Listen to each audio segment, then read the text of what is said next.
So these would be my 3 priority signings for Ruben Amorim's Manchester United in 2025, but this doesn't include Alvaro Fernandez as he should hopefully be signed in January, but we'll get straight into the video. So in a previous video I analysed why Jeremy Frimpong and Theo Hernandez would be the 2 wingbacks that I would sign for Ruben Amorim's Manchester United, with an estimated cost of around £80 million combined. However, I think I may have found 2 better options. Here's my thinking: assuming that we re-sign Alvaro Fernandez for his buyback, which is around £16.5 million, which would be about £6 million once you factor in the £10.5 million that Benfica paid for him in the summer. We'll have Alvaro Fernandez and maybe Malacia and Shaw if they aren't sold in the summer, which I do think they should be, along with Dalot and Mazraoui as the options at right wing back, all natural fullbacks who are secure defensively but don't have the devastating pace, dribbling or offensive output of a winger, which is what I think Amorim's side needs in order to get to that elite level. And so because of Manchester United's depth of these traditional type of fullbacks, I would look to sign wingers who I think over a period of say about 6 months, Amorim could transform into maybe the best set of offensive wingbacks in world football. But before I tell you who those 2 players are, if you do like retro jerseys, go over to Jersey FIFA. They've got a variety of different club and international retro jerseys, as well as the new season shirts as well. If you use code Atlantis at checkout, you'll get a discount. A link will be in my Instagram bio, which I will leave linked in the description. And so those 2 players would be Jamie Bino Gittins at Dortmund, 21 at the start of next season, contract until 2028, homegrown status, and an estimated cost of around £40 to £45 million,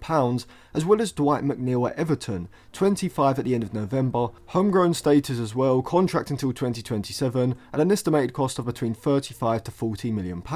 Both are natural wingers capable of playing off of either flank, and McNeil has also recently been shifted infield into a more central playmaking position this season by Sean Dyche. One of Dalot or Mazraoui as a right wing back and Alvaro Fernandez on the left are the more conservative options, but long term, if Amorim can coach both McNeil and Bino Gittins to play in those wing back roles from a defensive point of view, with a back 3 of De Ligt, Euro and Martinez, or maybe someone like Bastoni if we could sell Martinez and use the funds to bring in the Italian, or maybe someone like Lukeba or Branthwaite, this would give United an incredibly offensive back 5, which I actually think is still very well balanced once you factor in that Amorim will probably use a double pivot of Mainu and Ugarte in front of that back 3. Certainly from an offensive point of view, I think Bino Gittins and McNeil offer better creative end product in the final third, are better in 1v1 situations against a fullback in the final third, and are also greater goal scoring threats than both Frimpong and Theo as well, even though initially the latter pair would be better defensively, and maybe also in terms of their ball carrying into space out of the defensive third into the middle third, when the space is created behind the opposition's midfield line.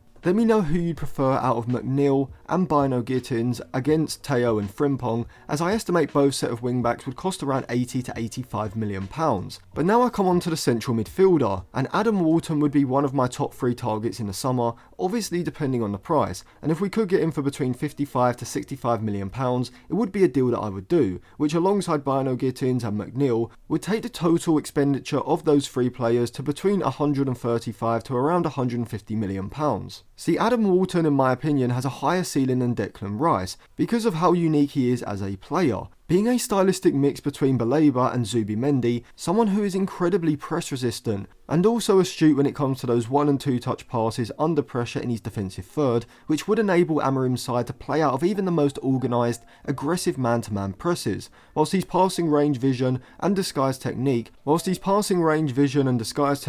also makes him exactly the type of central midfielder that Amorim would need alongside either Mainu or Ugarte in the middle third. Out of possession, Mainu and Walton is a midfield double pivot that offers both athleticism to shuttle across and up the pitch, as well as high defensive output, certainly from Walton, with Mainu still highly capable in this regard. With Walton and Mainu capable of holding deeper positions in the rest defence, when United have possession in the defensive and middle third, both McNeil and Bino Gittins have the defensive security of the central midfield behind them, as well as the wide centre-backs to push forward aggressively, with runs and carries from deep, and in the final third you now have 2 wide players who are capable of beating their men in 1v1s, putting in a variety of different crosses from different types of angles, whilst also being goal scoring threats themselves if they are able to get into the right positions. And the big advantage of using these two over Frimpong and Teo is that both McNeil and Bino Gittins could play from either flank, and given that in possession they would essentially be used as natural wingers holding their width, this would give the likes of Ahmad, Garnacho and Rashford the freedom to move inside earlier and either look to receive the ball to feet between the lines before turning and driving forward,